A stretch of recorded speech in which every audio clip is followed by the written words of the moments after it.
Bonjour tout le monde et bienvenue à un autre épisode de Politiquement parlant. C'est le balado politique avec Salim Idrissi et Georges Tsantrizos. Merci beaucoup d'être là. À tous ceux et celles qui se sont déjà abonnés sur notre chaîne YouTube, un grand merci à vous. N'oubliez pas qu'on est aussi sur les plateformes audio, donc Spotify, Apple Podcast, puis Amazon. On est partout. Allez nous trouver, aimer ce qu'on fait, partager, ça nous aide énormément. Salim, comment ça va? Écoute, ça va très, très bien. Très, très bien. D'autant plus que aujourd'hui, on a une personne d'importance qui vient nous rendre visite. On a essayé dans le passé de la voir avec nous. Pas qu'elle voulait pas que son équipe voulait pas, mais parce qu'un agenda de ministre, c'est pas évident. C'est l'ancienne ministre de l'Économie qui l'était encore jusqu'à très récemment et qui a décidé de s'en lancer à la course à la direction de la Coalition Avenir Québec. Madame Christine Fréchette, bonjour. Bonjour à vous deux. Très content d'être là. C'est un plaisir pour nous. Puis comme Salim disait, ça tombe bien. Ça tombe bien. Il y a plein de choses qui tombent dans le studio. Non, ça tombe bien justement parce que plein milieu d'une course à la chefferie, à la CAQ. Puis on se parlait justement avant avec Salim. Puis c'est une entrée parlementaire quand même intéressante. Hein. On rentre une nouvelle session. Les libéraux n'ont pas de chef. La CAQ, temporairement, il y a toujours le premier ministre qui est là, mais on attend un ou une nouvelle chef. Puis c'est quand même intéressant pour les geeks de la politique comme nous, Salim. Moi, je trouve que depuis un an, là, c'est Noël à toutes les semaines pour les analystes politiques. Ah, mais c'est vrai. Vraiment, il y a eu tellement de mouvements, là, c'est fascinant. C'est du jamais vu, là, quant à moi. Oui. Tout à fait, tout à fait. Écoutez, ça serait vraiment spécial si je commençais autrement que de vous poser la question, Madame Fréchette, pourquoi voulez-vous devenir première ministre du Québec? Écoutez, moi, c'est sûr que je veux contribuer au développement du Québec. Hein. J'aime le Québec, je veux œuvrer pour l'intérêt des Québécois. C'est ce que je fais depuis que je suis en politique, puis aussi avant. Je pense que dans mes emplois, il y avait toujours ce sens de l'engagement qui était au cœur de mes engagements, au cœur de mes professions, de mes emplois et tout ça. Et moi, je veux en fait faire en sorte de tirer de l'avant l'économie du Québec.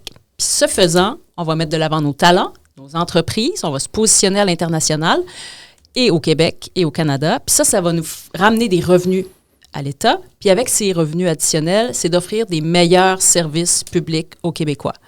Donc ça, c'est les deux éléments importants. Puis j'ajouterais protéger l'identité, protéger la culture. C'est dans les grands axes de l'ADN de la CAQ.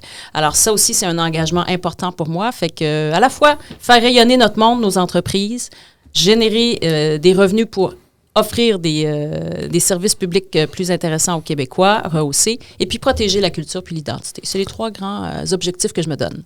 Ah ben c'est une réponse qui est très complète. J'aime mieux ça, des réponses complètes et pas trop longues, parce que généralement, quand c'est trop long, c'est que tu sais pas trop ce que tu veux. Alors ça, c'est parfait. J'ai l'habitude d'être assez au clair sur... oui, non, mais c'est très bien, mais je le dis parce que Georges et moi, on a pris maintenant l'habitude de parler avec des candidats à des courses aux directions de partis politiques. L'année dernière, il y avait celle des libéraux du Québec, celle des libéraux fédéraux. Alors là, cette fois-ci, de la Coalition Avenir Québec. Donc là, on commence un petit peu à déceler les c'est ça, c'est ça exactement. Puis surtout, la façon de répondre de chacun et de chacune. Et écoutez, alors je comprends que c'est interchangeable. Pour vous, c'est pas une question de priorité, économie ou identité, mais vous avez quand même commencé avec l'économie, puis vous avez aussi un background, si je peux l'appeler comme ça, là, vraiment en économie. Vous êtes ministre sortante de l'économie. Vous l'avez été depuis, je pense, 2 ans. Un an et demi. Un an et demi, oui, c'est ça, quasiment 2 ans. Puis avant ça, vous aviez été dans les chambres de commerce, puis vous avez occupé des postes, etc. Alors, on dit que votre profil, ce qui en ressort le plus, c'est le côté économique. Est-ce que je me trompe ou... Effectivement, j'ai d'autres intérêts aussi, puis j'ai d'autres axes là, dans lesquels j'ai œuvré, mais effectivement, l'économie, c'est ma corde forte, je dirais. Puis par les temps qui courent, dans le contexte actuel, je pense que c'est important d'avoir justement cette corde forte en économie parce qu'on fait face à des vents contraires, là, mais solides, avec notre voisin américain qui nous mène une guerre tarifaire. C'est notre plus grand partenaire commercial. Ça va le demeurer. Donc, c'est sûr que ça crée beaucoup d'inquiétude, d'imprévisibilité pour les entreprises, pour l'économie du Québec. Et donc, d'œuvrer à aider les entreprises, les épauler dans ce contexte-là beaucoup plus difficile où il faut diversifier nos marchés d'exportation, à commencer par le Canada, ensuite à d'autres marchés à l'international. On pense à l'Europe, on pense au Moyen-Orient, à l'Asie. Donc, c'est sûr qu'il va falloir que la personne qui va diriger le Québec puisse être à niveau par rapport à la nature des défis auxquels on fait face. Maintenant, il y a d'autres angles aussi sur lesquels il faut œuvrer. Puis nous, à la CAQ, on est à la fois nationaliste et économique. Et c'est important qu'à chaque dossier qu'on traite, on occupe à la fois ces deux axes-là, puis qu'on les soupèse et puis qu'on trouve le bon enlignement pour justement guider le Québec dans ces deux dimensions-là d'importance qui, je pense, reflètent la nature même des Québécois. Parce que les Québécois ne sont pas soit économiques ou soit nationalistes. Hein? Puis souvent, à l'élection, avant l'existence de la CAQ, il fallait diviser la tête en deux. Est-ce que cette année, dans le cadre de l'élection, je veux voter surtout nationalisme ou surtout économique? Et je pense qu'avec la CAQ, on a réconcilié ces deux axes-là, puis c'est le reflet de ce que sont les Québécois, à mon sens. Mais justement, ça, c'est quelque chose qui revient. Hein, et j'aime beaucoup la façon que vous le dites, le côté nationaliste ou le côté économique. Mais tout le monde comprend qu'à l'époque, c'était pas vraiment ça. C'était, est-ce que je vote pour un parti souverainiste ou est-ce que je vote pour un parti fédéraliste? Ouais, ça distorsionnait la réflexion, je trouvais, de voir faire cette division-là. Oui, puis c'est intéressant parce que les députés de la CAQ le dit souvent, tu sais, on est la troisième voie, puis c'est vrai, ça, il faut l'accorder à la CAQ. C'est un parti qui est venu, puis effectivement, ils ont créé ce climat où, ben, tu sais, la souveraineté n'est pas vraiment la chose qui nous importe en ce moment. On est mieux dans un Canada, mais avec disons, une forte nationalité québécoise, tu sais, le nationalisme québécois. Puis ça, c'était un profil que M. Legault avait mis de l'avant, puis il le portait bien. Puis nous, la question qu'on avait toujours avec Salim lors des discussions sur le balado, c'est qu'est-ce qui arrive dans un futur où M. Legault n'est plus là? Est-ce que cette coalition demeure une coalition ou est-ce que les souverainistes puis les fédéralistes qui forment cette coalition-là, ben il va y avoir un problème quelque part? Et tout à coup, on voit un contexte politique québécois où on a un parti souverainiste qui est premier dans les sondages, Paul Saint-Pierre Plamondon qui promet un référendum, puis vraisemblablement, on s'enligne vers une campagne référendaire. Et c'est difficile pour moi, peut-être pour d'autres aussi, de penser que le sujet de la souveraineté du Québec n'arrivera pas dans la CAQ, surtout durant une campagne à la direction du parti. Bien, moi, je trouve que c'est tout à fait faisable, et puis c'est ce dans quoi on s'investit tous ensemble à l'équipe, à la CAQ, d'assumer nos responsabilités en matière de nationalisme et de développement économique. Comme je disais, ça reflète, je pense, le mode de pensée d'une grande part, voire de la majorité des Québécois. Donc, ce qu'il faut faire, c'est de s'assurer qu'à chaque grande décision qu'on a à prendre, on filtre nos décisions avec ces deux grilles d'analyse-là. Est-ce qu'on contribue au développement économique? Et est-ce qu'on assure l'autonomie et puis le respect de la culture puis de la langue du Québec? Et si à chaque fois on analyse ça puis qu'on coche oui, eh bien on aura établi notre positionnement à nous, qui nous différencie du Parti libéral puis du Parti québécois. Et moi, je ne peux pas croire qu'avec le contexte dans lequel on vit, on évolue avec les vents contraires, la guerre tarifaire, les alliances internationales qui se redéfinissent, les surprises qu'on nous réserve pratiquement à toutes les semaines. Je ne peux pas croire que les Québécois vont maintenir cette orientation-là vers le Parti québécois puis un référendum. Je pense qu'ils ont voulu, au cours des derniers mois, transmettre un message à M. Legault, à savoir qu'il souhaitait qu'on passe à une autre étape. Puis bon, M. Legault a compris que c'était ça le message que les Québécois lui transmettaient, donc il a décidé de se retirer. Et là, je pense que les Québécois vont analyser la dynamique politique avec une autre grille d'analyse, puisqu'il a annoncé son départ. Et ça va rebrasser les cartes, non seulement à cause de son annonce, mais également parce que le Parti libéral va avoir un nouveau chef.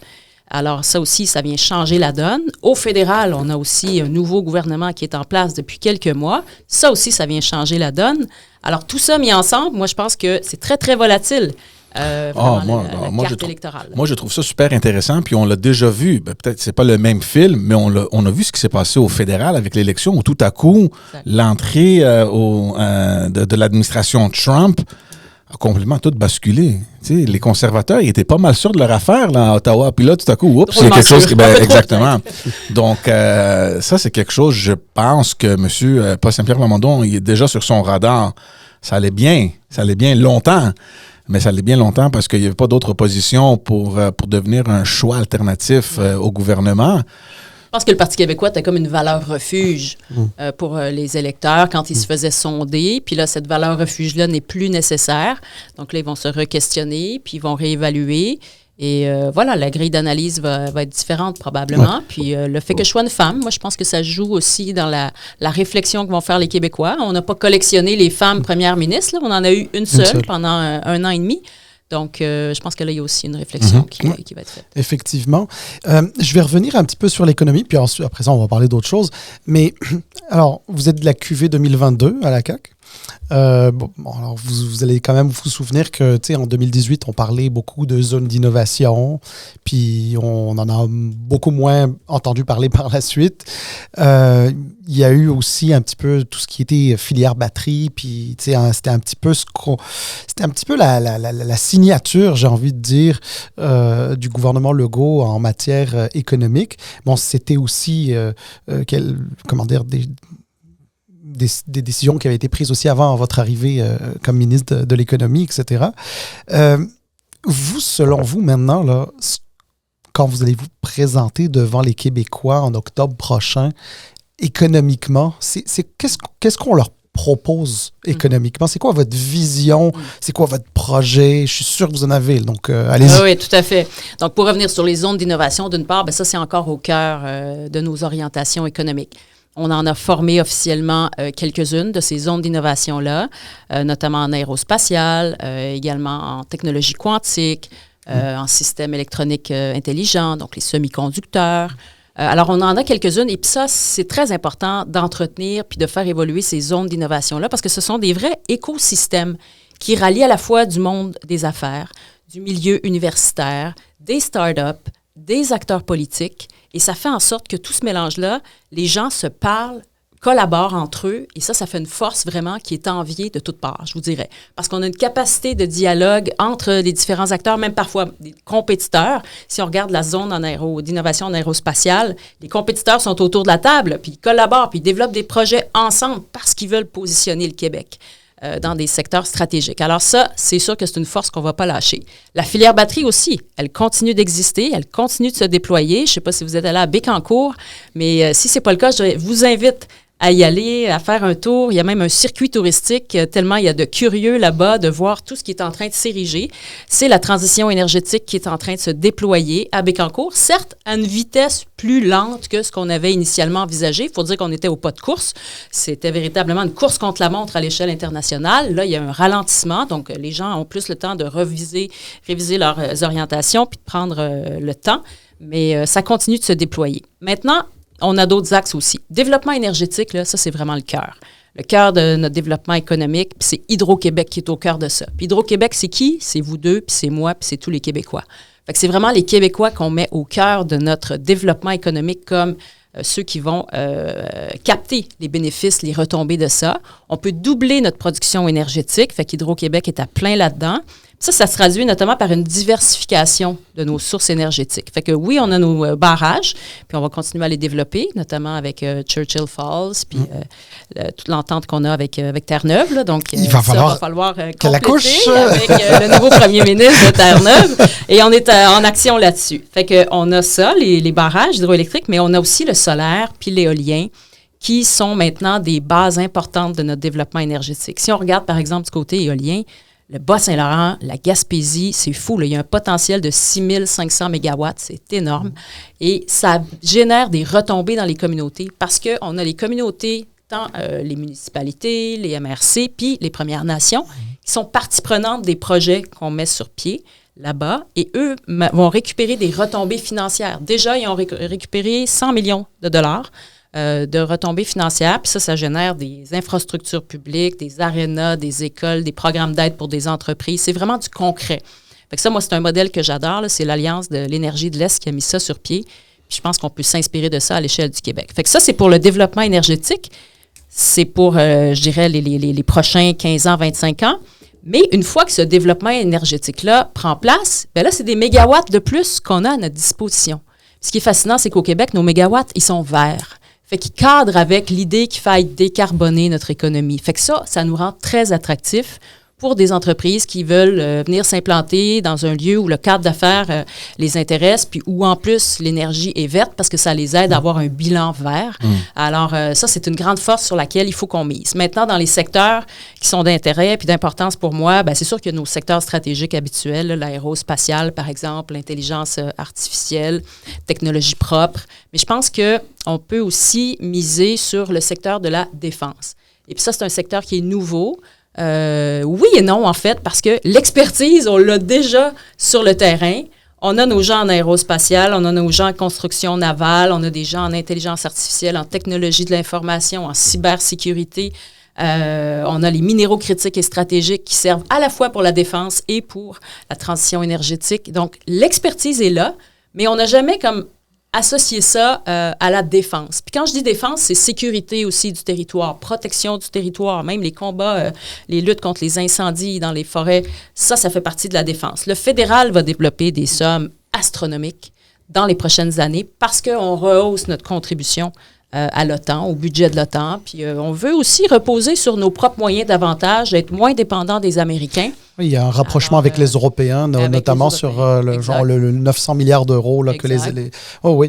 Alors, écoutez... Donc, tout ça, bref, ça nous donne un élan puis un positionnement vraiment avantageux à l'intérieur même du Canada puis à l'international. Alors, là, on voit bien que quand même l'économie, c'est ce qui vous drive. Excusez l'anglicisme, on l'entend, là, vous connaissez bien vos affaires. Mais là, si on parle de comment on met ça en place, lorsque M. Legault a annoncé qu'il quittait ses fonctions de premier ministre bientôt, j'ai eu l'occasion, avec un ancien directeur de cabinet de M. Girard, le ministre des Finances, de commenter ça à la télévision avec Gérald Filion. Et il avait été posé une question à Philippe Goujon à ce moment-là. Puis sa question, c'était quel genre de personne économique était M. Legault. Puis sa réponse, c'était M. Legault, dans l'économie, c'est un interventionniste. Donc, il était là pour aider spécifiquement des entreprises, des secteurs, etc. Donc, c'est vraiment de soutenir de cette façon-là. Est-ce que vous, de votre côté, votre façon de voir l'action du gouvernement dans l'économie, c'est aussi une forme d'interventionnisme qui, d'ailleurs, on peut même peut-être tirer un petit peu sa source dans Bernard Landry, par exemple, qui était quelqu'un qui avait fait beaucoup, notamment dans le jeu vidéo, mais pas seulement. Ouais. Alors, l'interventionnisme, oui, il en faut, parce qu'on est une petite nation quand même. Et donc, il faut soutenir nos entreprises, mais je dirais qu'on y est allé un peu fort. Il y a des dossiers pour lesquels, franchement, on a pesé fort sur le crayon. Je pense qu'on aurait pu être un peu plus en retrait. Et moi, mon approche, donc, ce serait oui pour de l'interventionnisme, mais pas autant que ce que l'on a vécu ces dernières années. Et puis, très axé sur les PME, parce que je pense que les gens sont d'avis que, faudrait plus aider nos PME, particulièrement en région, si on veut revitaliser puis dynamiser les régions. Puis les multinationales, y aller un peu plus, je dirais, de manière nuancée. N'en demeure pas moins que c'est quand même des créateurs d'emplois importants puis des exportateurs aussi, les entreprises internationales. Donc, viser les secteurs stratégiques, viser les PME, particulièrement en région, ça, pour moi, c'est des orientations qui vont être maintenues en matière d'interventionnisme économique, mais un peu moins fortement que ce que l'on a eu comme action ces dernières années. Fait que il y aura une certaine forme de continuité, mais en même temps un virage, parce que je pense que c'est souhaité des Québécois. Ça, le développement économique régional, c'est quand même un défi qui n'est pas unique à votre parti. On entend souvent les mêmes défis au Parti libéral, même au Parti québécois. Comment on fait pour miser là-dessus, sur le développement économique dans les régions? Eh bien, moi, je pense qu'il faille notamment les épauler. Avec Investissement Québec, on a des programmes importants de rehaussement de la productivité. Puis ça, c'est vraiment un écueil chez nous. Là, c'est quelque chose qu'on n'a pas amélioré suffisamment, pas à bon rythme, le rehaussement de la productivité. Puis je vous dirais que depuis la pandémie, c'est pire. Parce que quand on se compare aux États-Unis, la situation ne s'est pas améliorée. Donc là-dessus, il y a vraiment un bond à faire. Et puis moi, j'ai demandé à Investissement Québec d'accompagner le plus grand nombre d'entreprises, de PME qu'on peut dans les secteurs d'importance. 94% des interventions d'Investissement Québec, c'est avec des entreprises de moins de 200 employés. Donc déjà, ils sont très en phase, mais je veux qu'on aille bien au-delà d'offrir des prêts puis du soutien financier aux PME. Je veux qu'on les accompagne aussi, non seulement pour rehausser leur productivité, mais aussi pour créer du maillage. Ça, du maillage entre des rencontres entre, par exemple, des PME du Québec puis des grands donneurs d'ordre, des grandes entreprises. Je pense, par exemple, à Bombardier, qui ont besoin de fournisseurs. Ils en ont 800 fournisseurs, Bombardier. Alors, le plus grand, on a des entreprises, des PME québécoises qui deviennent fournisseurs de grandes entreprises comme ça, le mieux, on se porte après ça économiquement. Alors, je demande à Investissement Québec, j'ai demandé plutôt, parce que c'est vrai que c'est fini depuis quelques jours. Donc, il faut que je m'habitue. Donc, je leur ai demandé, avant de quitter, donc, d'avoir plus d'activités de maillage et puis d'aider les entreprises à développer leur carnet de commandes. Parce que, certes, avoir du soutien financier, c'est une chose, mais avoir des nouvelles commandes, ça, c'est faramineux. Puis quand on parlait de la filière batterie tout à l'heure, juste ce qui se passe à Bécancour, là, ça a généré un rehaussement des carnets de commandes de 2,5 milliards pour des entreprises du Québec. C'est majeur. Alors, si on peut avoir comme ça plusieurs zones d'importance stratégique là, qui génèrent des contrats pour des PME, on va tous mieux s'en porter. Puis je veux que, comme gouvernement aussi, on repose davantage sur nos entreprises, particulièrement les PME, pour l'approvisionnement gouvernemental. On a des appels d'offres en très grand nombre. Alors, assurons-nous que ces appels d'offres-là soient accessibles aux PME et qu'on puisse avoir davantage de fournisseurs québécois, puis qu'on tienne compte des impacts générés au Québec par l'octroi d'un contrat à une entreprise. Souvent, on me dit que les appels d'offres ne tiennent pas compte des retombées au Québec une fois le contrat donné. Moi, je trouve que c'est un non-sens, là, parce qu'on en bénéficie tous là, quand c'est des entreprises québécoises là, qui obtiennent les appels d'offres. Alors, il faudrait qu'on en tienne compte dans nos appels d'offres. Est-ce que c'est strictement une question d'aider en termes d'investissement puis de ressources? Parce que ce qu'on retient souvent, c'est une question de main-d'œuvre. Et je pense que là, c'est un autre défi. Oui, tout à fait. Donc, non, effectivement, quand on dit rehausser la productivité, il faut accompagner les PME. C'est pas juste une question d'investir. Parce qu'une fois qu'on a investi dans une nouvelle technologie pour 1,5, 2 millions, il faut que les gens, le personnel suive là, au niveau des compétences. Donc, il y a tout un phénomène d'adaptation aussi des compétences du personnel qui est important. Puis ça, Investissement Québec est à l'œuvre, mais il faut aussi que des organismes là, qui sont spécialisés là-dedans le soient. Par exemple, en défense, souvent, il faut aller chercher des certifications. Puis ça, c'est très difficile. Ça peut mettre 2 ans, parfois 3 ans à obtenir ces certifications-là, mais une fois qu'on l'a, wow! Ça ouvre des contrats sur 15 ans, 25 ans, 35 ans. Donc, c'est vraiment une belle stabilité que ça offre là, sur le plan financier pour les entreprises. Mais il faut qu'on ait ça à l'esprit. L'idée que la main-d'œuvre aussi doit être accompagnée dans cette transition-là. Je sais qu'il y a beaucoup d'enjeux là, à l'heure actuelle sur la présence là, de la main-d'œuvre, notamment étrangère, dans des régions où la croissance démographique n'est pas au rendez-vous. Eh bien, qu'on soit aussi attentionné à respecter la situation dans laquelle certaines régions du Québec se trouvent. Je pense à la Côte-Nord, par exemple, qui a une croissance démographique. Je pense au Bas-Saint-Laurent aussi, qui n'a pas de croissance démographique suffisante. Abitibi-Témiscamingue. Donc, ça, c'est des endroits pour lesquels la présence de main-d'œuvre étrangère est plus importante qu'ailleurs au Québec. Et il faut qu'on soit à point avec ça. D'ailleurs, justement, ça fait un bon lien. Puis j'imagine que vous voyez où est-ce que je veux m'en aller sur la question, bien sûr, du PEC. Je ne rentrerai pas dans les détails. Je pense que vous en avez parlé, puis les médias, disons, traditionnels en parlent en long, en large, en travers. Mais justement, ces besoins de main-d'œuvre-là, justement, il y a quelques heures, j'écoutais à la télé le maire des îles de la Madeleine, par exemple, parler des besoins qu'il avait, puis que jusqu'aux îles de la Madeleine, cette histoire de PEC peut avoir un impact sur des entreprises et puis sur l'économie locale. Est-ce que vous n'avez pas le sentiment un petit peu que il y a comme si on se baraquait un petit peu par rapport à cette question-là du PEC. J'ai connu, moi, un gouvernement qui avait été au pouvoir pendant 8-9 ans. Là. Puis à la toute fin, on faisait certaines questions, on en faisait des questions quasiment de principe. Parce qu'on y croit. Évidemment, il n'y a personne qui le fait juste parce qu'on veut faire mal. Il y a personne qui veut faire mal. Donc, moi, je vous amène plutôt sur la patinoire politique. Est-ce que vous ne pensez pas que de devoir... Comment dire, de résister au fait que toutes les municipalités, les regroupements de chambres de commerce et autres, etc., les syndicats souhaiteraient, par exemple, une clause grand-mère, appelons ça comme on veut, là, bref, de droit acquis. Mon oncle, non? Oui, c'est ça, mon oncle, exactement. Est-ce que vous pensez pas que ça pourrait être une bonne façon, tout simplement, que des personnes qui sont déjà là puissent rentrer dans les quotas de permanents qui s'en viennent? Parce que de toutes les manières, le Québec va continuer de recevoir des permanents, mais que ces temporaires-là deviennent permanents, quitte à ce que ce nouveau programme de M. Roberge, il dit qu'il est meilleur que celui d'avant. Peut-être. Moi, je ne vois pas pourquoi il ne serait pas meilleur qu'avant, mais puisse démarrer pour ceux d'après, mais pas pour ceux qui sont concernés aujourd'hui. Bon, il y a plusieurs choses dans la question. Je vais essayer de ratisser le plus largement possible. Mais d'une part, je commencerai en parlant que il y a plusieurs des personnes immigrantes et leurs familles qui sont inquiets en ce moment. Puis ça, moi, ça m'interpelle beaucoup.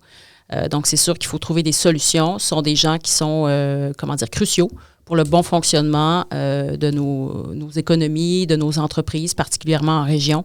Donc, c'est sûr qu'il faut arriver avec une façon de solutionner cet enjeu-là puis de réduire les préoccupations. Donc, moi, ce que je propose, c'est un plan d'action humanitaire. Je vous dirais, il faut accélérer la cadence des invitations pour le nouveau programme, le PSTQ, qui est le programme vers lequel on dirige les gens qui étaient sur le PEC. Parce qu'on va, ce faisant, réduire le temps d'attente. Et si on augmente significativement nos invitations au cours des prochains mois, eh bien là, les gens auront reçu une réponse que je leur souhaite positive, là, dans la mesure où ils sont, par exemple, dans le domaine de la santé, dans le domaine de l'éducation, dans le domaine de la construction. Puis moi, j'ajouterais le domaine récréotouristique aussi, parce qu'on a beaucoup de régions ressources qui dépendent du tourisme pour leur bien-être économique. Alors ça, pour moi, c'est bien important. Assurer aussi le renouvellement des permis de ces personnes-là pour rester en territoire québécois. C'est avec le fédéral, ça. Ça, c'est nous aussi, avec le CAQ, tout ça.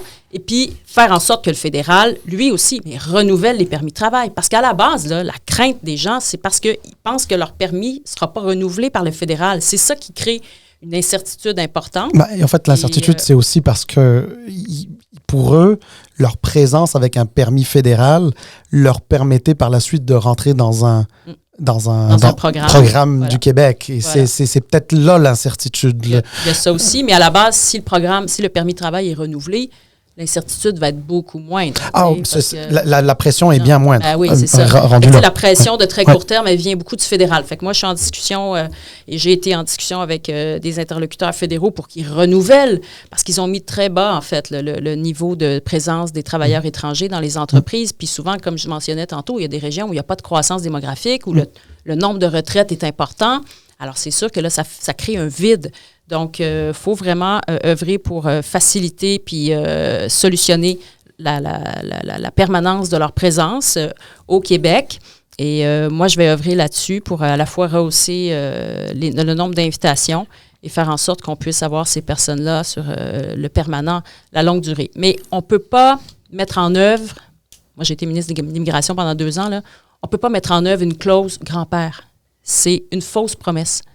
Au sens où on ne peut pas dire à des gens qui n'avaient pas déposé un dossier, une demande dans un programme donné, là, en l'occurrence le PEC, on ne peut pas leur dire, si vous aviez eu la possibilité de déposer une demande, l'auriez-vous fait? Ben là, plein de monde va lever la main pour dire, oui, moi je l'aurais fait. On pourrait se retrouver avec 100 000, 150 000 mains levées. Et là, si on dit à ces gens-là, si vous aviez l'intention de le déposer, on va donc vous accepter dans le programme, on va atteindre nos seuils d'immigration beaucoup trop rapidement, puis on va mettre de côté les gens qui seront dans le nouveau programme PSTQ parce qu'on va laisser passer les gens qui auraient la clause grand-père en premier. Alors là, ça créerait une injustice. Puis d'autre part, le nouveau programme, il est très intéressant pour le Québec. Puis je vous explique rapidement, c'est qu'on peut sélectionner à la fois des professions pour lesquelles on veut lancer des invitations, puis des régions également, ce qui n'était pas possible avec le PEC. Le PEC, c'est premier arrivé, premier servi. Donc, si on a 100, 150 000 personnes qui lèvent la main en disant, moi, je leur ai déposé ma demande au PEC, puis qu'on leur dit, OK, venez-vous-en, là, notre seuil de 45 000, il va être atteint dans le temps de le dire. Et en passant, le député de l'Île-de-la-Madeleine, lui, il est avec un parti politique qui accueillerait moins d'immigrants, moins de travailleurs. C'est quel parti politique? Parti québécois. Alors, le Parti québécois, ils veulent moins de travailleurs que la CAQ, moins de personnes immigrantes que la CAQ. Alors, le problème, là, avec eux, il serait accru. Donc, voilà, c'est pas envisageable d'appliquer une clause grand-père, malheureusement. Je sais bien que ça passe bien dans les médias, le terme a l'air simple, mais dans les faits, la mécanique ne le permet pas. La seule mécanique qu'on peut mettre en place, c'est de faire en sorte d'orienter les gens vers le PSTQ. Et puis là, on va accélérer la cadence pour les retenir puis les inviter de manière permanente. Moi, j'entends les préoccupations, par exemple, de certains maires, dont Mme Ferrada Martinez à Montréal, qui parlait d'un système de pointage avec le nouveau programme qui ferait en sorte que les grandes villes seraient désavantagées. Qu'est-ce qu'on fait pour ça? Puis si je regarde Montréal, le Montréal, c'est le tiers des invitations. C'est quand même pas gênant. Une invitation sur 3, c'est pour quelqu'un qui vient de la région de la métropole. Puis quelque chose qui est important d'expliquer aux gens, c'est qu'à l'intérieur du nouveau programme, c'est pas tout le monde n'est pas en compétition avec l'ensemble des demandeurs. On a des sous-groupes, on a 4 volets. Puis c'est à l'intérieur de chaque volet que se fait la sélection. Donc, un médecin ne sera pas en compétition avec un soudeur ou un machiniste ou une infirmière. Les deux vont se retrouver, en fait, chacun de ces emplois-là va se retrouver dans différents volets. Puis c'est à l'intérieur même de ce volet-là. Si les gens parlent français, si les gens ont une profession dans un des secteurs que je vous ai nommés et que notre capacité d'accueil n'est pas dépassée, là, nos seuils, ben, ils vont être invités. Alors, mon collègue, d'ailleurs, Jean-François Roberge, s'est engagé à inviter toutes les personnes qui sont dans le secteur de la santé qui vont déposer une demande dans le nouveau programme PSTQ. Tout le monde va être traité en 2026. Donc, s'ils répondent aux critères, ils vont être invités. Mais par exemple, dans cette même sous-catégorie-là, un médecin qui applique, par exemple, en région versus quelqu'un qui applique pour Montréal, est-ce qu'il reçoit plus de points ou est-ce que ça demande des... On valorise davantage les gens qui se destinent en région. Parce que ça, c'est un gros défi. Puis je suis contente parce que sous ma direction, on a fait des bonds considérables en termes de régionalisation de l'immigration. On se souvient de ça. On a eu l'occasion, sur ce podcast même, à l'époque où vous étiez ministre de l'immigration, de le souligner. Effectivement. OK. Ouais, ça, je suis très contente. Fait qu'il faut qu'on maintienne le rythme. Parce qu'en région, là, les difficultés sont très différentes de celles de Montréal, Laval. Donc, voilà, la régionalisation, ça donne des points, mais comme je vous disais, une invitation sur 3, c'est pour Montréal. Alors, Montréal n'est pas non plus exclu, là. Ouais. Alors, avant de parler un petit peu plus, on va sortir j'ai peut-être une dernière question sur un dossier, mais après ça, on va parler plus de la Coalition Avenir Québec, puis le terrain, là, le travail que vous faites un peu sur le terrain, là. Mais est-ce que... Alors là, c'est un sujet qu'on aime un peu moins, là, mais il n'y a pas de piège. C'est... dans la définition de la laïcité, là, est-ce que on va continuer de l'élargir?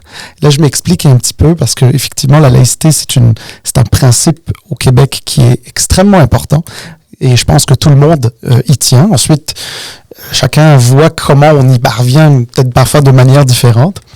Mais là, justement, votre collègue, M. Roberge, lui cherche à faire une sorte de laïcité là, qui va jusque dans l'espace public. Là, on parle des prières de rue, par exemple. Pourquoi ne pas avoir outillé ou tenté d'outiller les municipalités de manière à ce que s'il y avait des choses qui ne devaient pas se faire sur l'espace public parce que ça dérangeait, parce que ça provoquait, parce que c'est pas sécuritaire, pour toutes les bonnes raisons, plutôt que d'aller sur le principe de laïcité, alors sachant que la laïcité, c'est l'État, c'est le gouvernement, voilà, c'est ça. À quoi vous faites référence quand vous parlez d'outiller les municipalités? Notamment en réglementation, c'est-à-dire que, par exemple, on ne peut pas prévoir une prière en plein milieu d'une intersection ou sur une place sans avoir obtenu une autorisation préalable. Et si ça ne l'est pas, là, dans ce cas-là, elle est illégale, puis, les forces de l'ordre font leur travail. Okay, donc, d'appliquer le concept de laïcité, mais à travers d'autres types d'interventions. Mais c'est pas... Non, mais justement, réglementaire. Alors, justement, moi, mon point ici, c'est que c'est pas de la laïcité, parce que la laïcité, c'est la laïcité de l'État, c'est pas la laïcité de l'espace public. Et donc, c'est un petit peu ce concept-là. Alors, je suis juste en train de me demander, est-ce que l'identité, le principe d'identité a nécessairement besoin qu'on élargisse à ce point-là le concept de la laïcité? C'est-à-dire, vraiment, là, on sort de la définition originelle de la laïcité. Je pense que c'est important d'établir ce concept et ce principe-là avant même que ça ne soit trop présent dans l'espace public, parce qu'après ça vient personnaliser les débats. Puis ça, je trouve pas ça nécessairement sain quand c'est personnalisé, parce que là, les personnes se sentent visée personnellement dans les médias. C'est difficile comme situation. Donc, moi, je suis contente qu'on fasse ça en amont, je vous dirais, parce que c'est pas un phénomène nécessairement étendu. Encore qu'il y a des pratiques que moi, je me dis, je peux pas croire que ça existe encore. Cette semaine, je me suis offusquée là, parce que la Société d'assurance automobile du Québec, la SAAC, il est encore possible, semblerait-il, de demander de ne pas être servi par une femme. Pardon? Je veux dire, c'est inconcevable. Tout à fait. Inconcevable. Donc ça, la laïcité, je pense qu'on a encore des pas à faire. Et puis, comme je vous dis, intervenir en amont sur certains phénomènes qui pourraient aller croissant. Je pense que c'est bien pour faire en sorte que notre façon de vivre ensemble soit respectée dans le temps. Tout à fait. Tout à fait.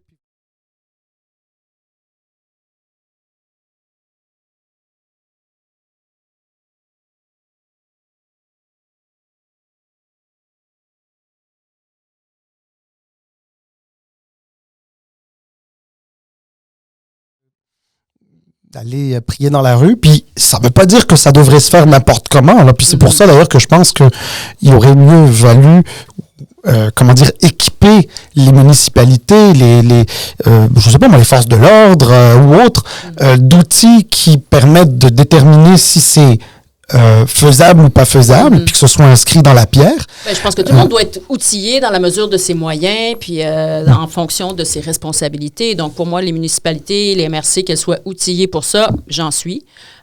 Faut quand même établir un cadre, je dirais, général avant de dire aux municipalités, parce qu'après ça, on pourrait se retrouver avec quelque chose de très fromage suisse, là, des endroits où c'est permis, d'autres non, puis là, les gens sont mélangés, ils ne savent plus trop.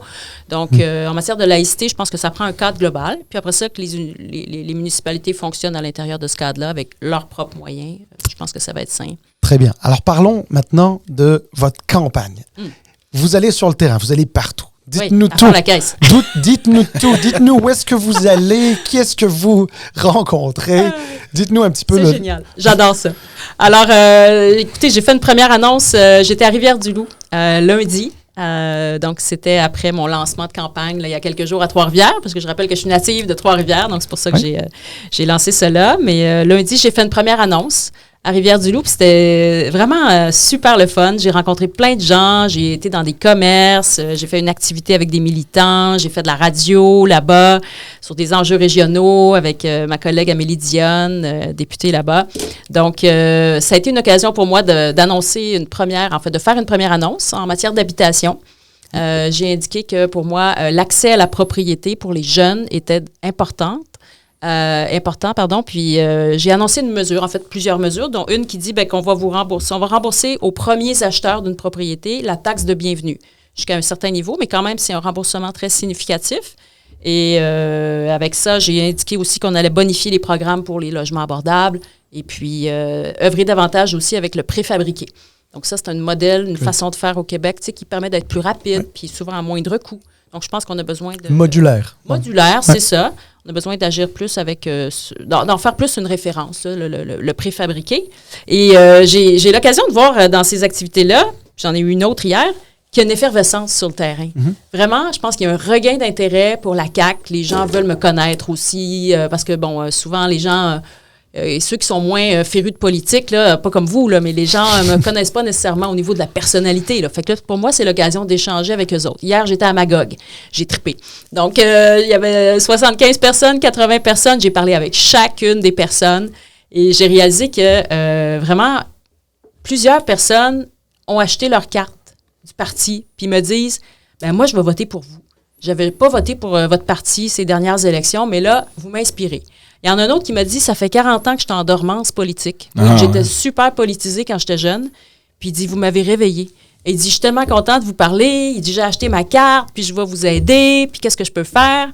Il y en a un autre qui me dit, moi, il dit, je veux vous aider comme bénévole.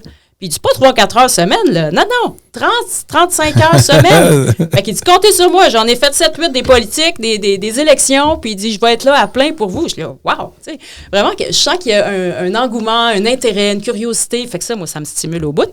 Donc, vraiment, je suis à plein. Là, dimanche, je m'en vais à Repentigny.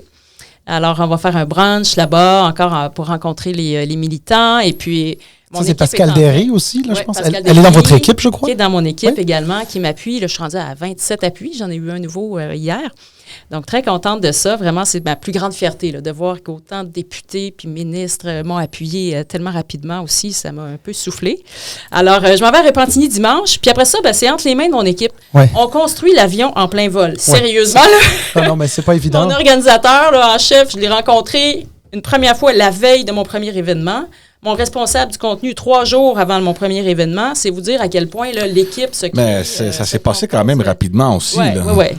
Ah ouais, effectivement. Puis j'ai du monde qui ont des bonnes têtes, qui ont une expertise, puis qui n'ont jamais vraiment travaillé ensemble, mais qui trouvent un air d'aller dans le temps de le dire, et puis qui m'organisent des événements. C'est au quart de tour, là. C'est vraiment bien organisé. Fait que très contente de ça. Puis je veux faire le tour du Québec.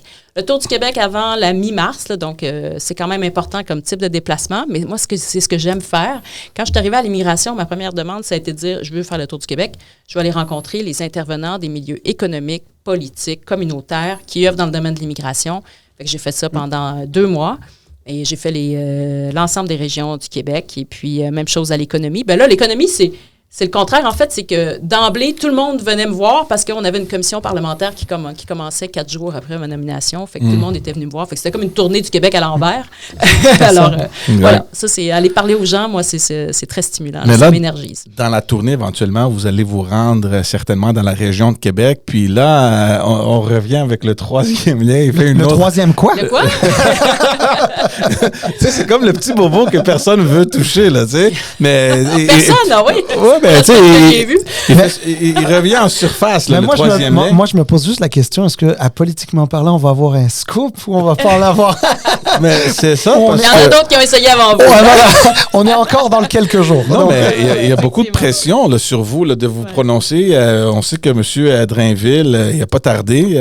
Puis, tu sais, on fait quoi avec ça en région de Québec? Moi, c'est ça. Là, je tiens des discussions parce que, bon, il faut dire, j'ai pas été à plein dans ce dossier-là comme l'a été Bernard Drainville ou comme l'ont été les ministres des Transports. Là. Tu sais, moi, j'étais à l'économie, j'étais à l'immigration. Fait que oui, j'avais une bonne idée de ce qui est... Ça touche quand même à l'économie, c'est ça, oui. Mais quand même, j'étais pas les deux mains dedans, les deux pieds dedans. Ouais. Alors là, je prends le temps de vraiment parler aux autorités, à la fois politiques, municipales, parler aux militants, parler aux collègues qui sont de la région pour bien saisir, capter le pouls de la région, ce qu'ils veulent solutionner. Puis pour moi, c'est clair, il y a un enjeu de circulation et de fluidité dans la capitale nationale puis dans Chaudière-Appalaches. Ça, c'est indéniable. Donc, il faut trouver des solutions. Est-ce que le tracé retenu pour le 3e lien est la solution dans laquelle on doit investir 11, 12 ou plus milliards de dollars? C'est la réponse à laquelle je dois répondre. La question à laquelle je dois répondre. Donc, je me donne quelques jours avant de me positionner officiellement. Mais ce que je constate, c'est que le tracé retenu, il n'y a pas grand appui, là. Ça, vraiment, c'est étonnant là, à quel point les gens ne sont pas satisfaits avec ce tracé-là. Fait que je me dis, là, est-ce qu'on investit autant d'argent, là? 11 000 millions de dollars dans quelque chose qui n'est pas appuyé par les gens de Québec puis de Chaudière-Appalaches? Est-ce qu'il y a une alternative ou des alternatives? Ouais, on Parce que règle pas. L'idée, c'est de solutionner des enjeux de trafic puis de fluidité. Bon, est-ce que ça peut passer par l'élargissement de certaines voies d'accès, la reconfiguration de certaines voies d'accès au pont? Est-ce que c'est d'abaisser le tablier du pont de Québec? Est-ce que c'est un 3e lien avec ce tracé-là qui est retenu ou un autre tracé qui est retenu, plus à l'est? Est-ce que notre sécurité économique est assurée avec la solution qu'on avancera? Donc, c'est ça. Ça, c'est les questions qui nous occupent. Puis, je rencontre des universitaires, des politiques, des économiques et faire en sorte d'avoir la meilleure idée possible avant de statuer. D'ailleurs, si ça peut stimuler la réflexion de n'importe qui de votre équipe ou d'une autre équipe d'ailleurs, on a un épisode avec le maire Marchand qui est venu ici, qui s'est pas... il est très bon, là, le maire Marchand. Il s'est pas positionné pour ou contre le 3e lien. Mais par contre, il explique très bien les tenants et aboutissants de là où est-ce que ça doit rentrer, etc. C'est très bien fait. Je vous invite à... Envoyez-moi le lien. Je vais vous l'envoyer. Je vais l'envoyer à votre équipe. Non, mais honnêtement, c'était très intéressant. Et j'y ai parlé, là, mais bon, c'était pas aussi détaillé, j'imagine, que ce que vous avez dit dans le podcast. Mais alors, moi, je trouve votre approche très intéressante dans la mesure où on ne prend pas des décisions à 11, 12, 13 milliards Sur un coup de tête, là. Ça, je le comprends. Mais en même temps, la politique étant ce qu'elle est, malheureusement, souvent, prendre le temps pour réfléchir est parfois un peu travesti dans la compréhension comme étant une hésitation ou une adhésion qui n'est pas nécessairement forte, etc. Ça, je vais laisser ça à d'autres médias. Là-dessus, il y a une citation que j'ai gardée en tête, là, que j'ai entendue il y a quelques années dans une conférence. Jamais n'a-t-on fait face à des enjeux aussi complexes que ceux auxquels on fait face et jamais n'a-t-on eu aussi peu de temps pour réagir. Ouais. Et offrir une réponse à ces problèmes complexes. Alors, il y a un paradoxe, donc, effectivement. Non, c'est très complexe. Il faut se donner un minimum de temps. Effectivement, mais quand on a un profil économique, forcément, le côté finances publiques est très important là-dedans. Puis, c'est sûr qu'à un moment donné, il faut aussi avoir un plan pour payer 11, 12, 13 milliards. Et la rigueur budgétaire, c'est dans l'ADN de la CAQ. Alors, tu sais, on ne dépense pas qui mieux là, sans considérer si on fait un très bon usage des fonds publics. Là. Ça, c'est dans notre ADN. Là. La rigueur budgétaire, l'efficacité de l'État. Alors, il faut voir si on investit cet argent-là, à quoi on renonce. Est-ce qu'on obtient les gains d'efficacité en termes de fluidité souhaités? Parce que là, dans le tracé retenu, on parle de rapidité de 7-8 minutes par automobiliste. Est-ce que 7-8 minutes, ça vaut l'argent qui est à investir dans ce projet-là? Est-ce que d'autres tracés nous permettent d'avoir des gains meilleurs à moindre coût? Est-ce que le fédéral peut contribuer aussi? Parce que si le fédéral s'amène dans la danse, là, c'est 30 à 40 % de la facture qui va être assumée par le fédéral. Là, c'est notre argent de contribuable aussi. Là. Si on comprend bien, c'est que le fédéral était pas mal all-in dans le tramway, mais pas nécessairement dans le troisième lien. La question du transport en commun est assez importante là, pour le fédéral. C'est en fait déterminant pour leur présence en termes financiers. Là. Le temps file. Je sais que vous avez un horaire quand même très chargé. Je vais vous poser une question très rapide parce que dans les médias, hier, je pense, on a vu sur la question des débats dans votre course où M. Drainville met la pression pour avoir des débats additionnels. Puis, tu sais, les gens pensent, est-ce qu'elle a peur d'affronter Bernard Drainville dans un débat? Vous répondez quoi? Ma priorité, c'est d'aller à la rencontre des gens sur le terrain. Je vous l'ai dit, je veux faire la tournée du Québec en très peu de temps. Donc, c'est sûr que mon accent est mis là-dessus. Quand on prépare des débats, c'est du temps de préparation qu'on ne met pas à côtoyer les gens, à être sur le terrain. Donc, ma priorité est vraiment là. On a 2 débats de prévus, comme dans une élection générale. Moi, je vais me prêter à cet exercice-là avec grand plaisir. J'ai hâte d'aller débattre, mais j'ai encore plus hâte, d'ici là, d'aller rencontrer les électeurs, les militants, les Québécois, entendre leurs préoccupations, puis intégrer ces préoccupations-là dans nos orientations politiques. C'est pas une mauvaise stratégie, puis on va vous souhaiter une bonne chance. Si jamais vous gagnez, nous, on a un segment du podcast qui n'a pas qui n'a jamais terminé. On a eu les chefs de tous les partis, sauf M. Legault. On comprend, c'était le premier ministre. Mais là, c'est votre chance, là, avant mais officiellement, vous n'êtes pas encore premier ministre. Donc mais notre chance avec M. Legault, qui n'est pas encore parti, mais il y a des discussions. On va voir. Je vous le souhaite. Ou même un peu après. Là. Bon, un peu après. Ce ne sera pas perdu. Un peu après aussi, effectivement. Bonne chance, bon succès. Puis nous, on suit ça de très près. Merci beaucoup. Et à la prochaine. Merci beaucoup. Merci beaucoup tout le monde. Allez vous abonner sur notre chaîne YouTube. Suivez-nous sur tous les réseaux. On vous revient avec un tout nouvel épisode la semaine prochaine. Merci. Ciao. Bye bye. Bye.